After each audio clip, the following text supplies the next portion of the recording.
From the Associated Press, Biden's evolving reasons for his bad debate: a cold, too much prep, not feeling great, and jet lag. So first of all, I feel like a cold and not feeling great are basically the same thing. There's another story about how Beau Biden himself said, I need to get more rest and I'm not going to take events after 8 p.m. or whatever, which could kind of loosely be tied into jet lag, but it doesn't matter. It's all fake. We saw this coming from a mile away like we were wearing binoculars, and now the media wants to get hip to it. But my name's Eric. This channel is called Report and Opine. Please like, comment, share, subscribe. Hit that notification bell. I'm absolutely begging you. I'm begging you, please. Come on, please. It would help me a lot, and it would cost you nothing. But if you wanted to help me even more and spend some money, you would buy my book, New York City 2020, Gotham Unglued, on Amazon.com. That link will be in the description. But we have now reached the point where there's almost as many excuses for Beau Biden's poor debate performance as cases they threw at Trump, all of which were completely bogus from the start, but it should be crystal clear why every single one of those were lobbed in his direction, especially Big Fat Furious Fannie Pack Willis. I mean, come on, they don't talk about that case at all anymore, right? I mean, it was the talk of the town. There was a mugshot, but then when her little sexcapade came out, the case was not really about Trump anymore. It boomeranged directly back on her. And what was supposed to happen? We were going to really get to the bottom of that. Clearly, she was corrupt. She's corrupt to the core and has been for probably some years now.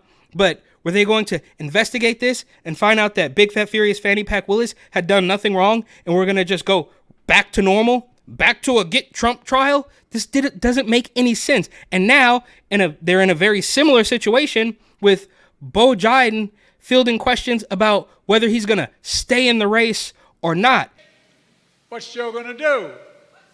Is he going to stay in the race? Is he going to drop out? What's he going to do? Well, here's my answer. I am running and going to win again. I'm staying in the race. I'll beat Donald Trump. I will beat him again in 2020. Oh, by the way, we're going to do it again in 2024. And it's like, if you're even asking that question, you've already lost. You are going to need to come up with an astronomical amount of fortification to keep this guy even in the race, and let alone win. I mean, we can all see it, right? It's not, a lot of people have seen it for several years now, but when the media starts to see it, you've completely lost the plot. And we see several times now that these weirdo Democrats are butting heads with people who used to be friendly to them, and now they're not anymore. But look, the bottom line is these people have pulled the fast one, right? They pulled a fast one over the eyes of everybody last year, even though we could clearly see through it. But when you noticed it, they would just call you a criminal.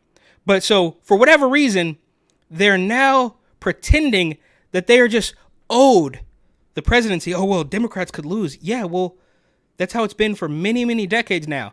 But you you fortified the election in 2020. So now I guess you think you're just owed this, and perhaps it's a little bit embarrassing that you can see that now everybody else can see, even though embarrassment should be the least of your worries. And here are a couple of posts from the crazy weirdo leftist media, I guess, trying to shoot it straight at this particular point in time and perhaps acknowledging how terrible they've been. Probably not.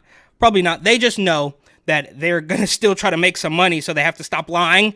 But it says, Joe Biden is a good man and a good president. He must bow out of the race. And of course, that's the New York Times opinion column.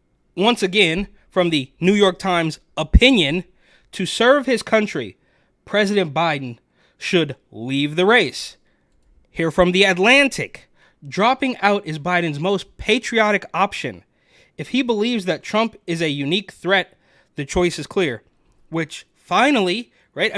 I don't agree with nearly anything the Atlantic or New York Times or CNN or MSNBC or whatever they have to say. But at this point in time, you're at least getting a tiny bit closer to the truth. And here's one more from The Atlantic, quite simply. Biden must resign. If Joe Biden wants to protect American democracy, he should hand over his office to Kamala Harris. Okay, yeah, go ahead and do that. Meanwhile, this guy is going to go out on stage and scream and yell at people, I'm staying in the race. I am running and going to win again. Well, okay, fine, bro. Do you think that's going to get you another couple months, let alone a victory?